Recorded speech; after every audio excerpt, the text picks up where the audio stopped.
The breaking point. The emergency session hall of the Galactic Council buzzed with nervous energy. Ambassador Sarah Chen sat alone at the human delegation table, watching as her former allies whispered among themselves. The blue-skinned Zalani avoided her eyes. The tall, graceful Astari turned their backs. Even the Corvin, who had fought beside humans just months ago, now sat with their arms crossed. Admiral Kess of the Zalani Alliance stood first. His voice echoed through the chamber like a death sentence. The motion is simple. Humanity has become too dangerous, too unpredictable. We cannot allow them to continue as members of this council. Sarah's heart pounded. She had seen this coming for weeks, ever since the incident at Proxima Station, when human soldiers had refused to abandon a burning refugee ship while alien commanders ordered retreat. The humans had saved 800 lives that day. They had also destroyed a 1 billion-credit military installation to do it. "You're making a mistake," Sarah said, standing slowly. Her voice was steady, but inside she was screaming. "We saved those people. We did what was right." The Astari delegate, Veltar, spoke with cold precision. "You disobeyed direct orders. You put emotion above logic. Your species is too volatile for civilized space. Volatile." The word hit Sarah like a slap. She had heard it before, when human explorers had risked everything to map the dangerous void sectors that other species feared, when human doctors had run into plague zones that others quarantined from orbit, when human engineers had worked for days without sleep to fix broken life support systems. "Volatile," she repeated, tasting the bitterness. "Is that what you call courage now?" The Corvin representative, General Thurok, rumbled forward. His species looked like walking mountains, all stone-grey skin and glowing eyes. They had once called humans little firehearts with fondness.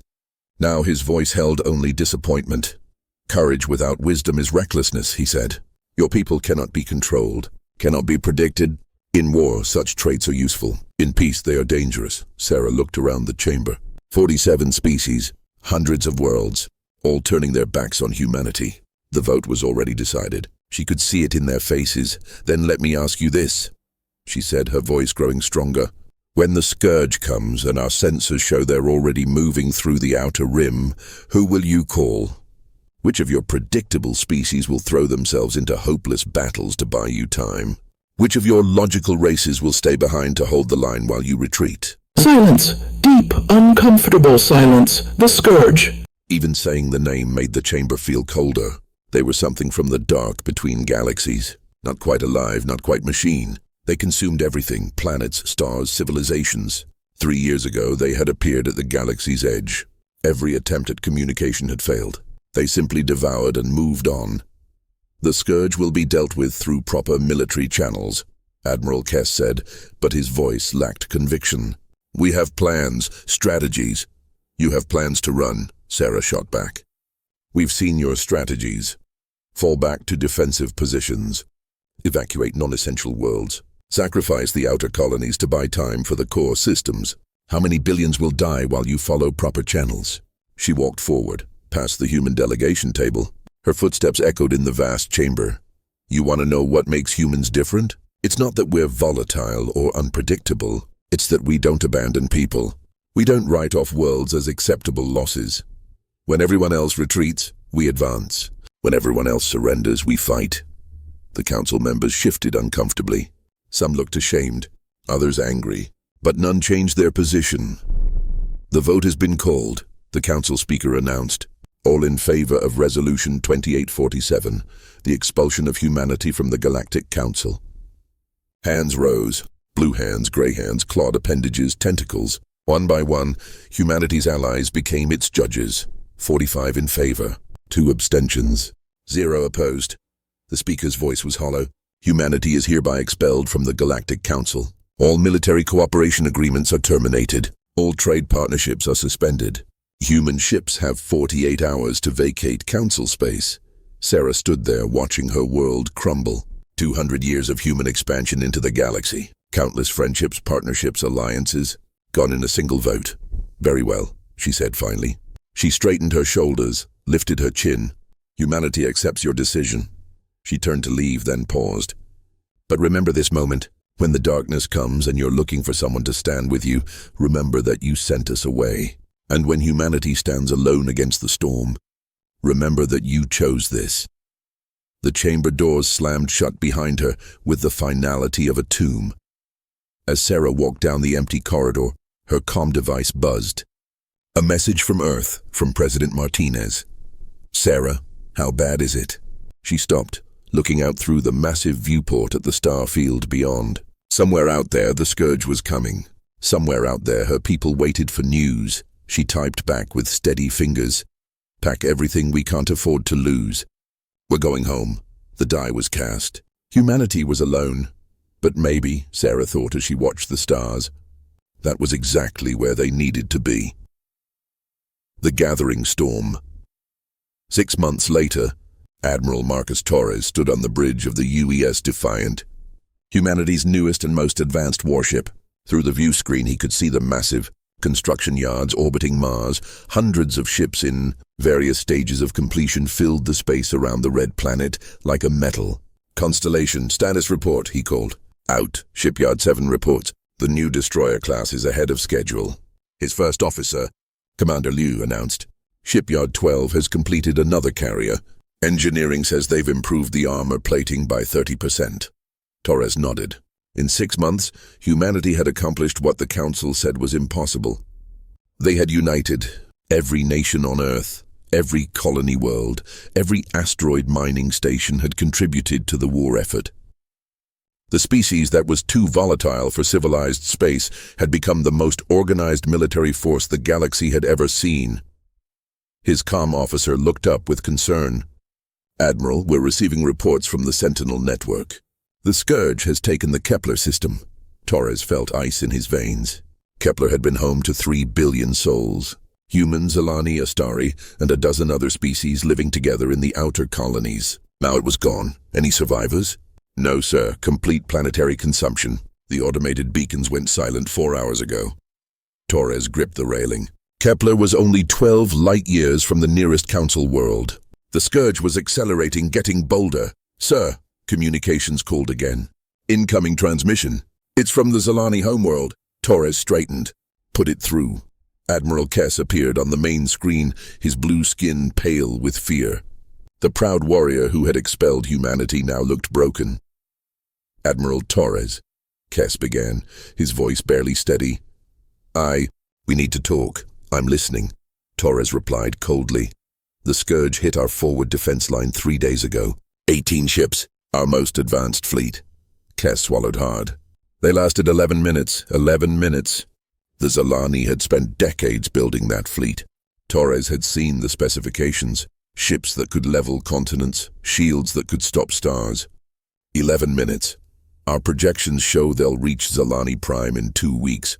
Kess continued. We cannot stop them alone." Torres said nothing. He simply waited. "Admiral, on behalf of the Zalani Alliance, I formally request military assistance from the United Earth Forces." The bridge went quiet. Every human officer was listening.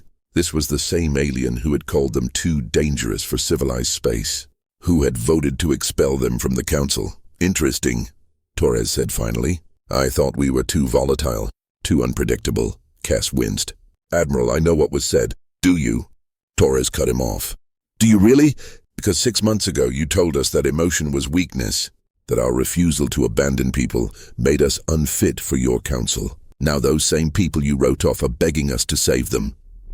The Admiral's words hung in the air, like an accusation. But Torres wasn't done. "Tell me, Admiral Kess, how many worlds has the Council evacuated? How many non-essential colonies have you abandoned to save your core systems?" Kess couldn't meet his eyes. 17 systems. We had to make difficult choices. 17 systems.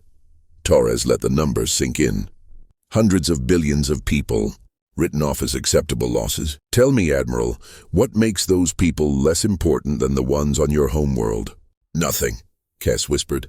"Nothing makes them less important." It was an admission that cost him everything. On his own bridge, surrounded by his own officers, the great Admiral Kess had just admitted that the Council's strategy was morally bankrupt. Torres leaned back in his chair. "You want our help? Fine, but we do this our way. No strategic withdrawals. No acceptable losses. No abandoned worlds. Admiral, that's impossible. The Scourge is too strong. The Scourge is strong because you keep feeding it, Torres interrupted. Every world you abandon makes it stronger. Every colony you sacrifice adds to its mass. You've been fighting retreat for 3 years, and where has it gotten you? Closer and closer to your precious core worlds. He stood up, his voice growing harder. Humanity fights differently. We don't retreat, we don't abandon people, and we sure as hell don't negotiate with cosmic locusts. Kes leaned forward desperately. What do you propose? Torres smiled, but it wasn't a pleasant expression. We're going to do something your council calls impossible. We're going to advance. We're going to take the fight to them. And we're going to save every single person we can along the way. That's suicide, Kes breathed. Maybe, Torres agreed. But it's our kind of suicide. Commander Liu, prepare the fleet for departure. All ships, sir. Liu looked surprised. That's over 800 vessels, every last one. If we're going to be humanity's last stand, we're going to make it count. He turned back to the screen. Admiral Kes, you have your answer. Humanity will help. But understand this, we're not just saving the Zalani. We're saving everyone. Every world, every colony, every outpost between here and the Scourge. That's non-negotiable. Kes nodded rapidly. Agreed. Completely agreed. Good. Oh, and Admiral, you might want to call the other council members. Something tells me they're going to need us too. As the transmission ended, Torres looked out at the growing fleet. 800 ships wasn't nearly enough to face the Scourge. Intelligence reports suggested the enemy had consumed entire star systems, turning their mass into ship-like constructs that defied understanding. But it wasn't about winning an easy victory. It was about proving something, about showing the galaxy what humanity stood for. Sir, his tactical officer called out, we're receiving similar requests from the Astari, the Corvan, and 6 other council species. Torres wasn't surprised. The Scourge was accelerating, and the Council's retreat strategy was collapsing. Soon, they would all be in the same position as the Zalani. Tell them what I told Kes. We help everyone, or we help no one. As the great fleet began to move, Torres thought about Sarah Chen's words from 6 months ago. When everyone else retreats, we advance. When everyone else surrenders, we fight. The galaxy was about to learn what those words really meant. The impossible battle, the battle for Zalani. Prime began at dawn on a Tuesday. Admiral Torres watched from the bridge of the UES Defiant as the Scourge fleet emerged from hyperspace like a plague of metal locusts. The enemy vessels defied classification, part ship, part creature, part something else entirely. They moved with organic fluidity while bristling with weapons that shouldn't exist. Count? Torres asked quietly. 2,000, sir. Maybe more. Tactical Officer Chen's voice was steady, but Torres could hear the underlying fear. They're huge, Admiral. The largest ones are the size of small moons. Torres nodded. The human fleet numbered 800 ships. The combined council forces added another 600. 1,400 vessels against 2,000 horrors from between the stars. The mathematics were simple and brutal. Admiral, came Admiral Kes's voice over the comm. My fleet stands ready to follow your orders. That still amazed Torres. The proud Zalani, who had expelled humanity 6 months ago, now willingly followed human commands. Desperation made for strange allies. All ships, this is Admiral Torres, he broadcast to the entire fleet. Today we face an enemy that has consumed star systems. An enemy that shows no mercy, takes no prisoners, and knows no retreat. They expect us to run. They expect us to sacrifice the weak to save the strong. He paused, looking out at the approaching nightmare. They don't know us very well. The first Scourge ship opened fire at maximum range. A beam of pure destruction lanced out, striking the Zalani cruiser triumphant. The mighty warship, pride of an entire civilization, simply ceased to exist. All ships, attack pattern Delta, Torres commanded. Remember, we're not here to win pretty. We're here to buy time for the evacuation. What followed was unlike any battle in galactic history. The human fleet didn't form traditional battle lines or follow standard tactical doctrine. Instead, they swarmed like angry wasps, darting between the massive Scourge vessels, targeting weak points, drawing fire away from the evacuation ships. The UES Valiant, a destroyer built in Earth's orbital yards, deliberately rammed itself into a Scourge bioship 10 times its size. The explosion tore a hole in the alien's hull, allowing 3 other human ships to pour fire into its exposed interior. "Valiant is gone," reported Commander Liu. But they took that monster with them. Torres watched as more human ships made similar sacrifices. The frigate Courage used its dying moments to shield a transport full of Zalani civilians. The battleship Indomitable held the line alone against 5 Scourge vessels, buying precious minutes for others to escape. "Admiral," Kess called out, his voice filled with something like awe. "Your ships, they're not retreating. Even when they're outnumbered, even when they're dying, they keep attacking." "That's what we do," Torres replied simply. "Commander Liu, status on the evacuation?" 70% complete, sir, but we're losing ships faster than projected." Torres looked at the tactical display. Half his fleet was gone. The survivors were battered, running on empty fuel tanks and prayer. "But the evacuation continued, sir," Chen called out urgently. "Massive energy spike. The big one. The Scourge command ship. It's charging some kind of planet-killer weapon." Torres felt his blood freeze. Through the view screen he could see it, a construct the size of a space station with organic tendrils wrapped around what looked like a miniature black hole. "Time to firing?" 3 minutes, sir. 3 minutes to evacuate 30% of a planet's population. Impossible. Torres made a decision that would echo through galactic history. All ships, new priority. "Target that command ship. Everything we have." "Sir, that will leave the evacuation ships undefended." "Do it." What happened next became known as the Charge of the Light Brigade, except with starships instead of horses. Every remaining human vessel, from massive battleships to tiny fighters, turned toward the Scourge command ship in a coordinated assault. They came in waves. The first wave, led by the carrier Yorktown, punched through the enemy screen with raw firepower and determination. The second wave, smaller ships with human crews who had volunteered for one-way missions, followed in their wake. The UES Defiant led the final wave. "All power to engines," Torres commanded. "Ramming speed." "Sir, the evacuation will succeed because we stopped that weapon." Torres gripped his command chair as the ship accelerated towards certain death. "Lou, make sure our message gets through to Earth. Tell them humanity stood." The Defiant's hull groaned under the strain of maximum acceleration. Around them, the last of the human fleet made their final charge. The destroyer Phoenix, the cruiser Liberty, the ancient battleship Constitution, all flying straight into the heart of darkness. The Scourge command ship turned its weapons toward them. Energy beams that could crack planets swept through space, claiming ship after ship, but they kept coming. The Constitution died with all guns blazing, its captain ramming the ship into the command vessel's weapon array.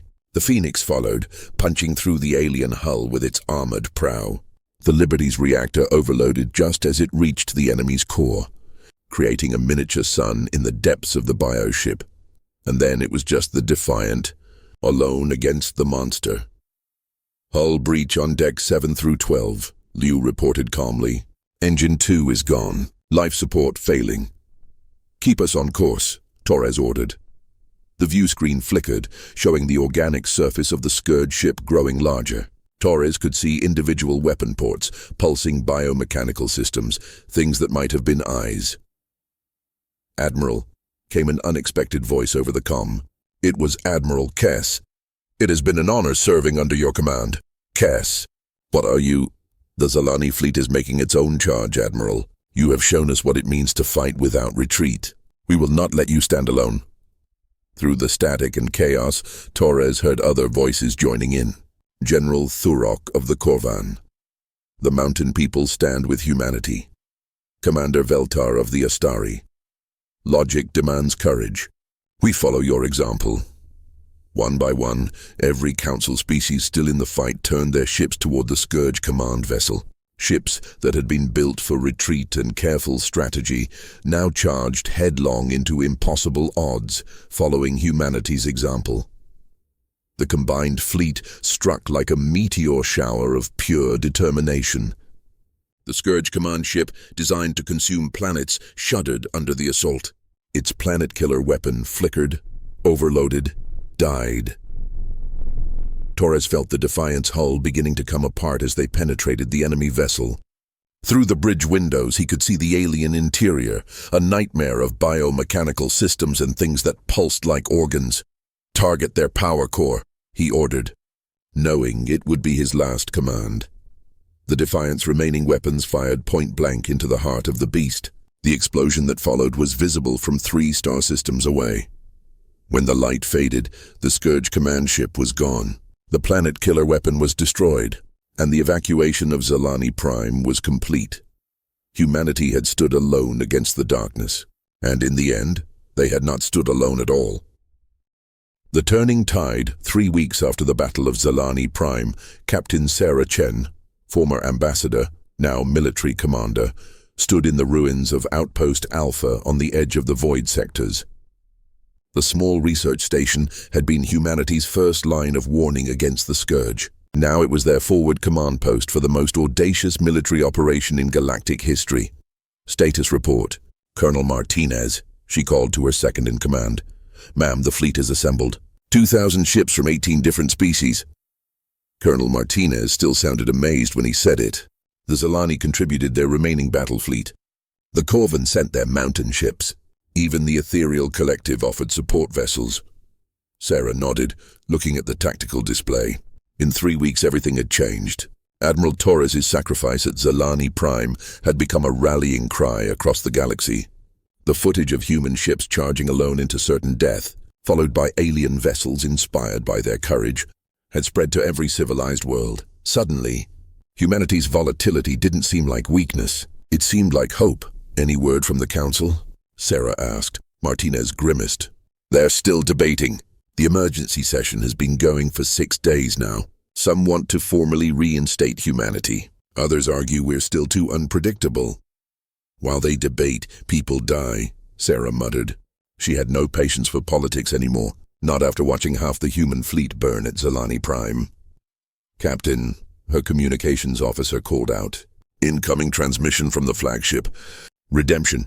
Put Admiral Hassan through." The holographic image of Admiral Fatima Hassan materialized, the highest-ranking human officer to survive Zalani Prime. She looked tired but determined. "Sarah, we've completed reconnaissance of the Scourge staging area." "It's worse than we thought." Sarah felt her stomach drop. "How much worse?" "They've consumed the entire Andromeda Reach, 47 star systems. The mass they've accumulated." Hassan paused. "They're building something. Our scouts got close enough to scan it before being detected." The tactical display shifted, showing long-range sensor readings. What Sarah saw made her blood run cold. The Scourge had arranged the consumed mass of entire worlds into a geometric pattern spanning several light years. At the center, something pulsed with energy that hurt to look at. "A galaxy killer," Hassan said quietly. "Intelligence estimates it could sterilize every inhabited world within a 1,000 light-year radius. They're not just consuming our galaxy, they're preparing to eliminate all life in it." Sarah stared at the readings. 47 star systems worth of mass converted into a weapon of unimaginable power. The mathematics were staggering. Even if every ship in the galaxy united against it, they would be like ants attacking a volcano. "Time to completion?" she asked. 6 days. "Maybe 7 if we're lucky." Sarah closed her eyes. 6 days to save the galaxy. 6 days to stop a weapon that could kill trillions. "Admiral, what's the status of Operation Phoenix?" Hassan's expression grew grim. "The teams are in position. All volunteers, naturally. Captain Morrison's group reached the primary node yesterday. Lieutenant Commander Yuki's team is approaching the secondary target. But Sarah, even if they succeed, the odds of survival are 0, Sarah finished. "I know. They all know. Operation Phoenix was humanity's last desperate gambit. While the combined fleet engaged the Scourge forces directly, small teams of human volunteers would infiltrate the galaxy killer weapon and attempt to sabotage it from within. The plan relied on humanity's one tactical advantage: their willingness to take on suicide missions." "Captain Chen," came a new voice over the comm. It was General Thurok of the Corvan. "We have prepared our ships for the assault. But I must ask, is there truly no other way?" Sarah looked at the Corvan commander on her screen. His stone-gray features showed deep concern. His people were natural warriors, but even they understood the magnitude of what they faced. General, in human military history we have a saying, when you're going through hell, keep going. We've been going through hell for months now. The only way out is forward, even if forward leads to certain death. Especially then, a new voice joined the conversation, Admiral Kess of the Zalani. Captain Chen, my sensors are detecting movement in the Scourge fleet. They're mobilizing earlier than expected. Sarah's heart raced. How much earlier? They'll reach the core worlds in 4 days, not 7. And the galaxy killer, Kess paused. It's powering up now. The bridge fell silent. Everyone understood what this meant. Operation Phoenix would have to begin immediately with incomplete intelligence and inadequate preparation. All ships, Sarah broadcast to the combined fleet. This is Captain Chen, change of plans. We move now. She switched to a secure channel. Captain Morrison, Lieutenant Commander Yuki, this is command. Execute Phoenix immediately. Repeat, execute Phoenix now. The responses came back quickly. Morrison's voice calm and steady. Roger, command. Phoenix Team Alpha is moving to assault positions. Yuki's voice, younger but equally determined. Phoenix Team Beta confirms. We're going in. Sarah felt the weight of command settling on her shoulders. In the next few hours, she would order thousands of people to their deaths. Some were human. Many were alien species who had once voted to expel humanity from their council. Captain, Martinez said quietly, long-range sensors are picking up the Scourge response. They're sending everything they have to stop us. On the tactical display, Sarah could see it. A black tide of alien ships pouring out of the galaxy killer weapon like antibodies responding to an infection. Thousands of vessels, each one a nightmare of biomechanical engineering. Time to contact? 3 hours, 3 hours. That was all the time Phoenix teams would have to penetrate the most defended structure in the galaxy and somehow disable a weapon that contained the mass of 47 star systems. All ships, prepare for final approach, Sarah announced. This is not about victory. This is about buying time for people we'll never meet on worlds we'll never see. This is about standing up and saying no to the darkness. She paused, thinking of Admiral Torres, of all the human ships that had died at Zalani Prime, of everyone who had brought them to this moment. Today, humanity doesn't stand alone. Today we stand together, all of us. And if this is our last stand, then by God, we'll make it count. The combined fleet began its final advance toward the galaxy killer. Behind them lay every inhabited world in the galaxy. Ahead lay certain death and the slim hope of salvation. It was exactly the kind of impossible odds that humanity specialized in. Then humanity stands alone inside the Scourge galaxy killer weapon. Lieutenant Commander Akira Yuki crawled through a passage that looked like the inside of a massive artery. The walls pulsed with alien life, and every surface was slick with something that might have been blood or oil or both. Phoenix Beta to command. She whispered into her comm. We're inside the secondary node. This place is alive. Captain Chen's voice crackled back through the interference. Copy, Beta. Phoenix Alpha has gone silent. You're our last hope. Yuki closed her eyes for a moment. Captain Morrison's team had been the best of the best. If they were gone. Ma'am, I've got visual on the target. Sergeant Torres called from ahead. He was Admiral Torres's nephew, volunteering for the same kind of suicide mission that had made his uncle a legend. Yuki crawled forward to join him.